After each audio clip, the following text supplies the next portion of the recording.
Islamic calendar में सबसे पवित्र रमजान का महीना शुरू हो चुका है। इसमें पूरे महीने रोजा यानी उपवास किया जाता है।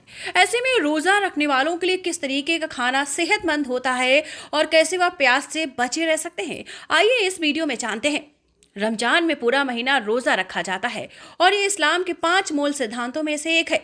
रमजान के दौरान नमाजी मुसलमान सुबह सूरज उगने से पहले ही खाना खा लेते हैं, जिसे सहरी के नाम से जाना जाता है। फिर सूर्यास्त के बाद जब तक वे अपना रोज़ा नहीं खत्म करते तब तक दिन भर वे ना तो कुछ खाते हैं और ना ही कुछ पीते हैं। शाम में सूर्यास्त के बाद खाना खाया जाता है, जिसे इफ्तार कहते हैं।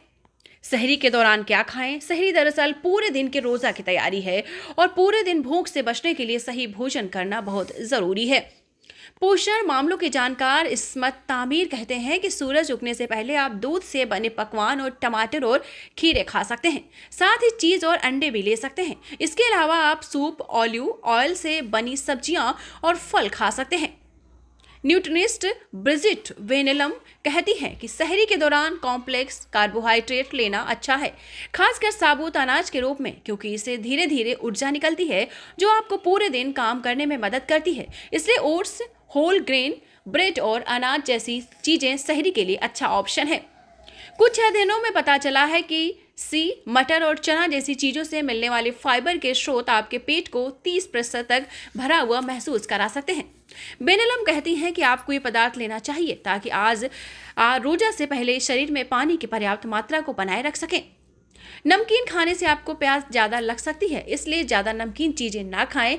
प्यास को रोकने के लिए सहरी के दौरान कैफीन वाली चीज़ें लेने से भी बचना चाहिए। इफ्तार में क्या खाना चाहिए? शाम को इफ्तार के दौरान रोज़ा खत्म किया जाता है। उस समय ज़्यादा मात्रा में पेय पदार्थ लेना चाहिए और ऐसा खाना लेना चाहिए जिससे प्राकृतिक मिठास हो ताकि ऊर्जा मिल सके। खजूर एक अच्छा विकल्प है, जो कि पैगंबर मोहम्मद के ज़माने से उपवास तोड़ने का एक आम विकल्प माना जाता है। बेनेलम कहती हैं कि खजूर और पानी इफ्तार में खाने से रोज़ा खत्म करने का सबसे बढ़िया विकल्प है। यह आपको ऊर्जा और शरीर में पानी दोनों की ज़रूरत पूरा करता है। इसके साथ ही सूप भी अच्छा विकल्प है, क्योंकि इससे बीन्स, दालें और सब्जियों के अलावा ऐसी बहुत सारी चीज़ें होती हैं जो आपको अधिक खाए बिना पर्याप्त पोषण और फाइबर मुहैया कराती हैं। आपको ये तय करना है कि इफ्तार में जो खाना खाते हैं उसमें स्टार्च, साबुत अनाज, फाइबर से भरपूर सब्जियां और फल, प्रोटीन से भरपूर खाना जैसे कि मांस, मछली, अंडा और बीन्स संतुलित मात्रा में हो। ये भी सुझाव दिया जाता है कि आपको ज़्यादा मीठा खाने की इच्छा से बचना चाहिए, क्योंकि इससे वजन बढ़ सकता है। कुछ न्यूट्रिएंट्स इफ्तार के भोजन को एक बार में करने के बजाय 2 हिस्सों में बांटने की सलाह भी देते हैं। इससे खून में ग्लूकोज की मात्रा के तेजी से बढ़ने को कंट्रोल किया जा सकता है। साथ ही आजमाकर बनने का खतरा भी कम हो जाता है। क्या रोज़ा रखना सेहत के लिए फ़ायदेमंद है? आमतौर पर रोज़ा या उपवास रखना सेहत के लिए फ़ायदेमंद माना जाता है। आपको बता दें, इंटरमीडिएंट फास्टिंग यानी दिन में कुछ समय के लिए कुछ भी ना खाना वजन कम करने का एक लोकप्रिय तरीका होता है।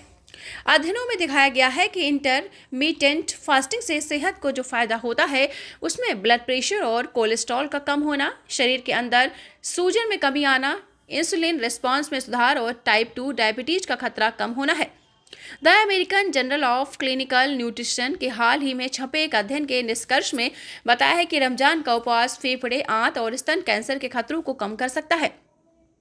न्यूट्रिनिस्ट बेनेलम का कहना है कि आमतौर पर रमजान में लोगों का वजन 1 किलो तक कम हो जाता है, लेकिन ये चेतावनी भी देती है कि अगर आप इफ्तार में ज़्यादा भोजन लेंगे तो वजन बढ़ भी सकता है। साथ ही बीमार बच्चों, गर्भवती, स्तनपान कराने वाली या माहवारी के दौर से गुजर रही महिलाओं और यात्रियों के लिए माना जाता है कि उन्हें रोजा रखने से छूट है।